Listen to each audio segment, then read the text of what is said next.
What's going on, everyone? This is Dom, and meet Frostbite. This is a pretty epic gaming PC build with as much power as it has style. Now, as far as pricing goes, well, it's kind of difficult to specifically price this out right now because of the whole GPU situation going on and storage prices, RAM prices, etc. So be sure to check the description for a full parts list and you can go check out everything for yourself. So I decided to roll with Corsair's new white Spec-Omega case this time around because it's just super clean. Now, from the tempered glass on the front and side panel to the built-in white LED lighting, this case is just a definite win all around. Continuing with the white theme here, I decided to pick up the Asus Prime Z370A.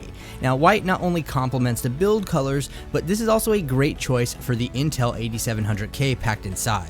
I paired the CPU with the Asus 1080 Ti STRIX for gaming, but we'll talk about all that in a little bit. As for RAM, I'm rocking a 32GB 3000MHz kit of Corsair's Vengeance RGB, and for storage, we have an NVMe M.2 120GB MP500 from Corsair. As for power, we have the always clean RM850X 850W power supply, and finally, to keep the entire build on ice, I'm using Corsair's new H150i Pro all-in-one RGB cooler that packs a freaking 360mm radiator, along with 6 LL120 RGB fans, and in my opinion, this build is stunningly awesome. I even took things a step further with the Lighting Node Pro, adding RGB strips inside of the case and one on the underside to make the desk glow a little bit, as well as added in a premium black and white PSU cable kit. So as for performance, I overclocked the 8700K to 4.8 GHz, and under artificial loads, saw temperatures peaking in the low to mid 60s thanks to the H150i Pro keeping everything super cool.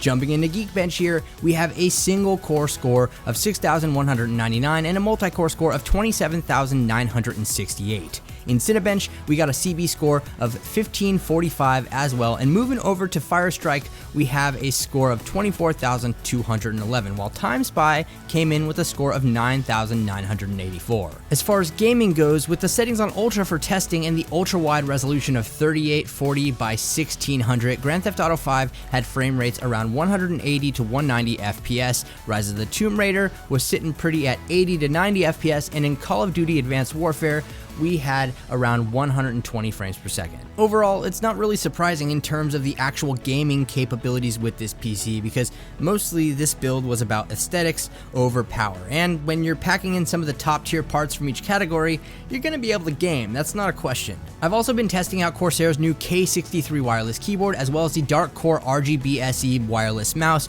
which actually features built-in Qi charging, and if you'd like to see a review of these as well as the MM1000 mousepad with a Qi charging pad built in, be sure to leave this video a thumbs up. As far as the entire setup goes, I'm a super big fan of this glossy white desk here, and I'll be sure to leave everything linked from the setup in the description below in case you want to go ahead and check them out or pick something up for yourself. But white and black was the main theme here, with white as the primary color, as you can see. But let me know what you think about Frostbite in the comments section below, and also what you think about the entire setup. If you want more videos like this in the future, be sure to hit that thumbs up button, and thank you so much for watching, everyone. This is Dom, and I'll catch you in the next video.